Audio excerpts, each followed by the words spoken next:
You are now entering the Nerd House. Welcome to the Geekdom. Ever wish you could add a little chaos to your next adventure? Well, the deck of many dice is the perfect way to do that. One card can change everything, bring fortune, power, or even a little bit of mayhem. With every draw, your fate and the game could take a wild turn. Will you gain a hero's fortune? Or lose everything in the blink of an eye? Ready to roll the dice and see what could happen? Well, let's dive in and find out how the deck of many dice can shake up your next adventure.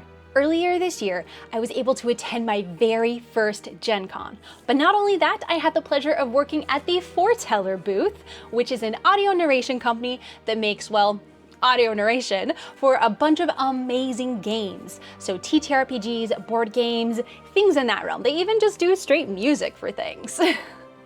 So if you've heard of Gloomhaven or Madara, games like that, they've done the audio narration for. But this year at Gen Con, they debuted their very first physical product, which was the deck of many dice. This is the part of this where I should probably chime in that this is sponsored in no form or way. I just really think this product is super cool and I simply just want to share it with you all. So throughout the weekend at Gen Con, I was able to introduce the deck of many dice to thousands upon thousands of people, and the reception was great. But what is the deck of many dice? Well, at its core, the deck of many dice is a 60-card playing deck.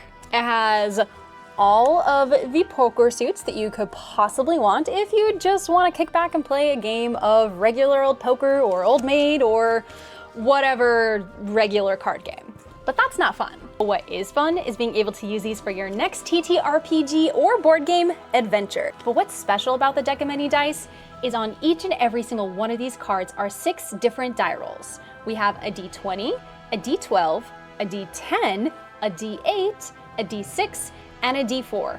And all of these have been mathed out statistically to be proper equal rolls throughout the entire deck. The only one that doesn't work so great are the D8s because, well, D8s just don't go into 60 well.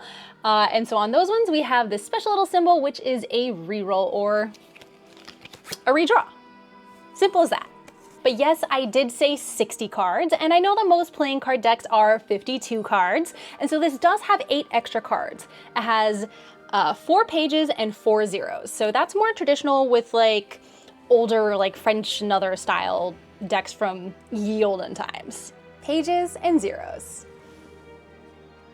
So like I said, if you want to just play a regular boring old game of poker with this deck, just take out the 8 extra cards. But if you want to have a blast for your next TTRPG campaign, keep all 60 cards in there.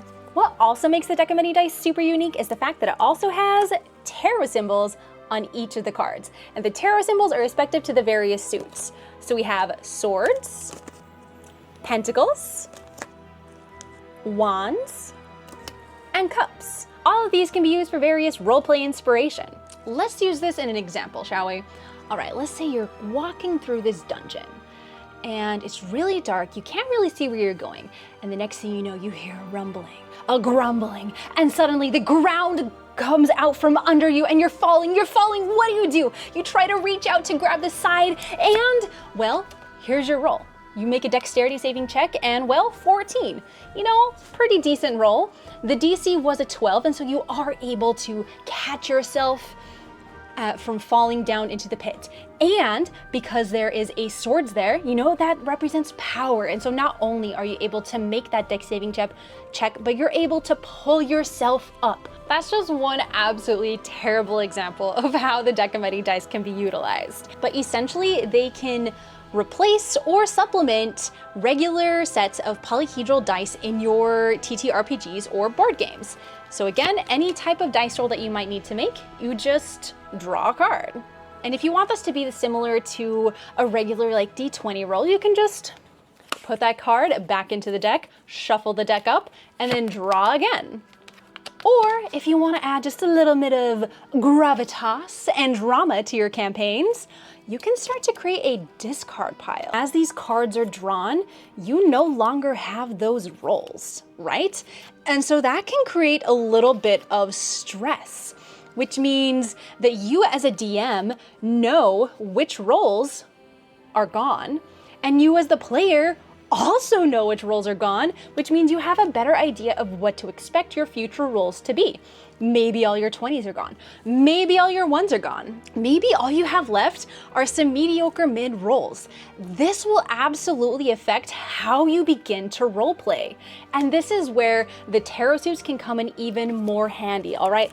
Let's say that this is your discard pile, and this is all you have left for your rolls, and you're about to come to that really big, bad boss fight, right? And so you're a little stressed. A lot of your really good rolls are gone, and some of your really bad rolls are still in the deck. So you're going to need to up your roleplay to make it through this next part of the adventure, right? And so that adds so much fun and flair to your next campaign. But let's say that your DM is a generous DM, as they should be, and you could start using this discard pile to buy back certain things. Let's say that you have a 3 of a pair or 3 of a kind in your discard pile. You could trade that into your DM for another spell slot. Or let's say you have a full house in here. You could trade that into your DM for, let's say, a short rest.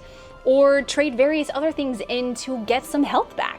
Like all sorts of things. It's entirely up to the DMs and the players' discretions what happens with these, but the possibilities are endless, all right? So there's so much more you could do with these than just dice rolls. That's what I'm getting at. But this is just roleplay, right? Like it's all made up. So all of these ideas are just that, made up. What actually happens and what you can do is entirely up to the imagination of your DM and your players. Work together to come up with what works best for you all. But if you're having a little trouble, every single deck does come with a QR code that you can scan that will take you to the foreteller page of Deck of Many Dice, showing all of the various crazy ideas and machinations that they've come up with, along with the general explanation of the decks in general. And it's pretty comprehensive, so definitely check it out. Not only that, but it's a living PDF, so as it changes, it'll update. So whatever crazy new ideas they cook up, they will add. And maybe if you let them know some of the crazy ideas you cook up, they might add those too. Currently, there are 4 different renditions of the Deck of Many Dice. There is Benevolence, Pixel Party,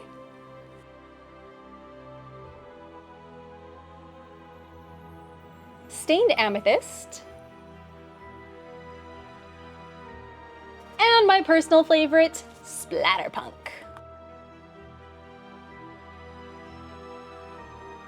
More decks with more artworks will be released in the future, and actually there's a new one that's coming out very soon, but we'll talk more about that in a little bit. What's also great about the Deck of Many Dice is the fact how portable it is. So maybe you're in a place where it's not always convenient to roll a dice. Well, a deck of cards is a lot easier to hold than trying to roll a d20 when you're in the middle of like a convention floor, or you're out LARPing, or you're just out doing day-to-day random things, right? Not only that, but you can also shuffle multiple decks together so that you can have a variety of different results. You can also use this to help create NPCs on the fly. There's also an NPC generator guide on that PDF I told you about.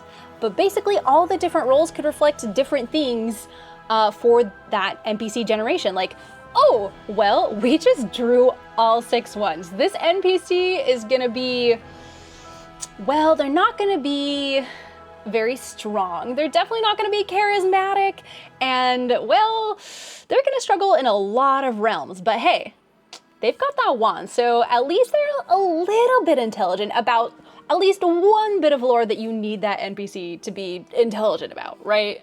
The possibilities with the Deck of Many Dice are truly limitless, and I am so excited to finally have the chance to be able to use them in a real campaign. This coming Monday, November 11th, is going to be the actual play of Foreteller's very first actual TTRPG called Sunset. This game was made in mind using the Deck of Many Dice, and so you'll see a brand new artwork flavor of the Deck of Many Dice in this actual play. And this is going to be a completely unique experience. Sunset is a brand new TTRPG, and the quick start guide is coming out tomorrow, along with that actual play. It's a game that's centered around death. And I know that sounds a little morbid, and maybe it is, but it's going to be a lot more than just death. It's about characters as they go through their like kind of limbo status in death and how they pass through, how we're able to change even after death to maybe have another shot at living. I don't want to give too much away about what Sunset actually is, and it'll just be so much better to experience firsthand by watching the actual play.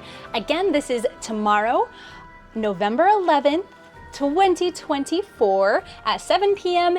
Eastern Time. And it's happening live on twitch.tv/4tellergames. There's an amazing cast of heroes, including myself, and what we have cooked up and planned with the characters is going to be amazing. So definitely tune in to watch it, especially if you want to see the deck of many dice in actual play. If you're interested in snagging your own set of the deck of many dice, definitely check out the link below. If you have a deck of many dice or you acquire one in the future, please let me know what your favorite ways to utilize them are in the comments below. Or even if you haven't acquired one yet, what crazy things will you cook up with them? Thanks for tuning in, my fellow dice goblins. We'll see you next time. Bye.